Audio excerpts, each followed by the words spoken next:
안녕하세요. 오늘은 지구 생명체 사실 외계에서 왔다? 라는 이야기가 조금은 신빙성이 있다고 여겨지는 증거들이 나왔대요. 그래서 한번 알아보도록 하겠습니다. 이 베뉴라는 소행성에서 샘플을 채취해 왔는데 DNA 성분이 검출이 됐다, 뭐 이런 기사가 났습니다. DNA가 검출됐어? 소행성에서? 외계 생명체가 그럼 진짜 있다는 건가? 그래서 이게 어떻게 된 거냐, 이 베뉴라는 소행성이 있잖아요. 이게 태양을 공존하고 있는 소행성인데 미국에 있는 나사가 오시리스 렉스라는 탐사선을 보내서 샘플을 채취해 오려고 합니다. 태양계의 기원을 연구하는 거에 목적을 띠고 있는 거죠. 지구는 어떻게 기원이 시작됐나, 태양계는 어떻게 기원이 시작됐나, 뭐 이런 임무를 띠고 있는 탐사선인 거죠. 그래서 이 탐사선을 야무지게 보냅니다.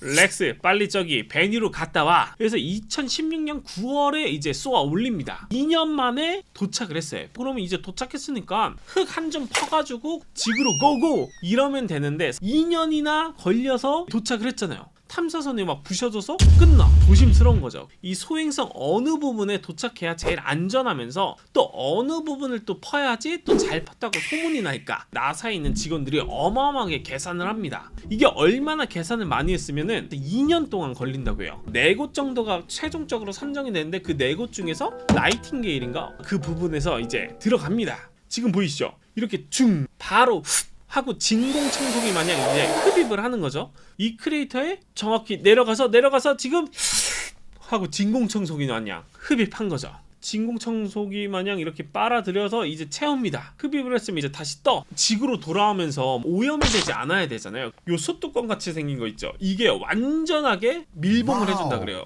드디어 채취를 한 다음에 이 지구 궤도에 들어와서 이 샘플 회수 장치를 던지는 거죠. 지구로 이제 발사! 이 소뚜껑만한 게 들어와요. 이렇게 들어와 해서 대기권에 들어와서 낙하산을 펼치고 여기 최종적으로 사막 한가운데 떨어졌다고 하는데, 나사에서 또 유튜브강 느낌으로 라이브를 해요. 라이브 보고 있는 사람들 반응도 핫했어. 막 댓글에 저기 혹시 막 베놈 같은 게 튀어나오는 거 아니냐, 뭐 열자마자 외계 도마뱀이 막 튀어나오면 어떨 건데, 막 이런 생각도 하고, 막 저 오늘 생일인데 혹시 운석 조금만 샘플 조금만 나눠주시면 안 돼요, 뭐 이런 댓글도 있고. 아무튼 이런 뜨거운 반응 속에서 이제 열려고 하는데 뭐야, 안 열리네? 잠금 장치가 고장이 나가지고 열리지가 않았다고 합니다. 채취를 할 때 목표 양이 60g 정도였는데 이게 좀 많이 빨려가지고 120g 정도가 채취가 됐다고 해요. 잠금 장치가 제대로 안 닫혀서 그냥 거의 우겨 넣듯이 바로 밀봉해서 잘 열리지 않았다라고 합니다. 3개월이 걸려가지고 드디어 이제 연 거죠.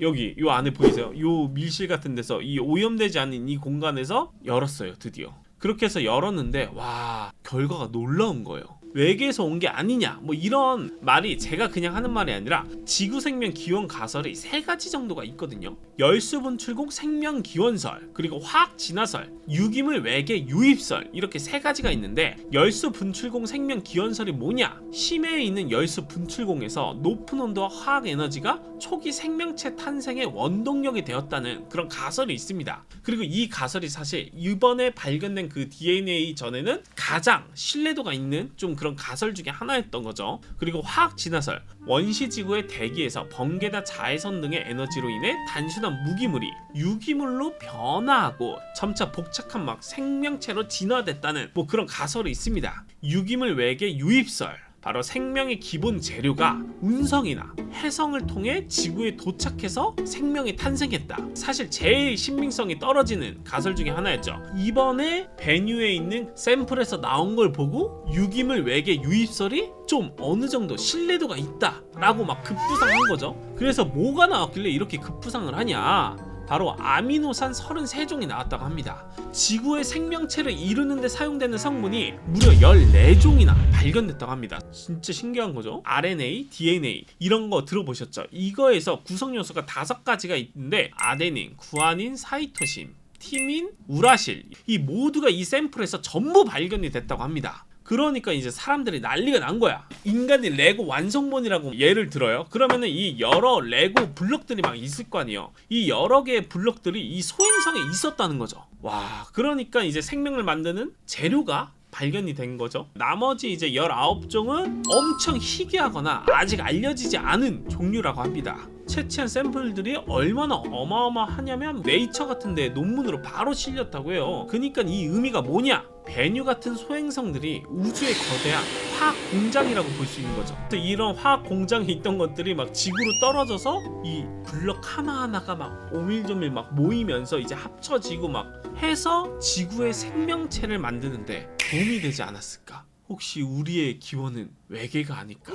이 렉스라는 탐사선 있잖아요. 얘는 또 다른 소행성으로 이동을 했다고요. 아무튼 이런 많은 소행성들이 발견이 되고 이 소행성에서 또 샘플을 채취해서 우리의 언젠가는 그 기원을 알 수 있지 않을까 생각합니다. 네, 코코보라 여기까지였고요. 다음에 좀 더 재밌는 주제로 찾아오도록 하겠습니다. 감사합니다.